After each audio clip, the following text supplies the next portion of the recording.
சபரிமலையில் அதிகாலையிலிருந்து பக்தர்கள் கூட்டம் அலைமோதி வருகிறது. தகவல்களோடு செய்தியாளர் ரமேஷ் கண்ணன் இணைந்திருக்கிறார். என்ன விவரம் ரமேஷ் கண்ணன்? ஆனந்தி, தமிழின் கார்த்திகை மலையாள விருச்சிகம் மாத பிறப்புகளை முன்னிட்டு பிரசித்தி பெற்ற சபரிமலையில் அதிகாலையிலிருந்தே பக்தர்கள் கூட்டம் அலைமோதி வருகிறது.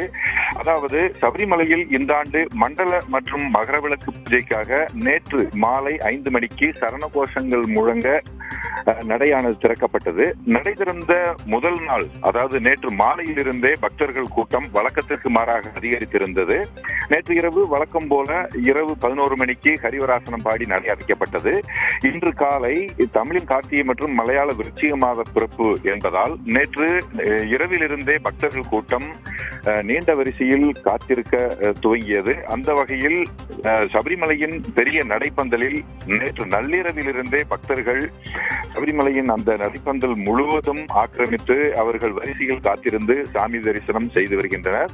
அவர்களுக்காக இன்று காலை, அதாவது வழக்கமான சபரிமலையின் நடை திறப்பு அதிகாலை 3 மணி, இரவு 11 மணிக்கு நடை அடைக்கப்பட்ட பின்பும் 2 மணி நேரம் அந்த நடைப்பந்தலில் காத்திருந்து அதிகாலை 3 மணி முதல் இந்த மாத பிறப்புகளின் நாளை ஒட்டி பக்தர்கள் சாமி தரிசனம் செய்து வருகின்றனர்.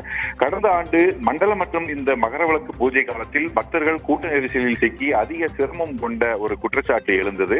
அந்த சிரமம் போக்குவதற்காக இந்த ஆண்டு முதல் இந்த கிரவுட் மேனேஜ்மெண்ட் சிஸ்டம், அதாவது இந்த கூட்டத்தை கட்டுப்படுத்தும் ஒரு மேலாண்மை வகுக்கப்பட்டிருக்கிறது.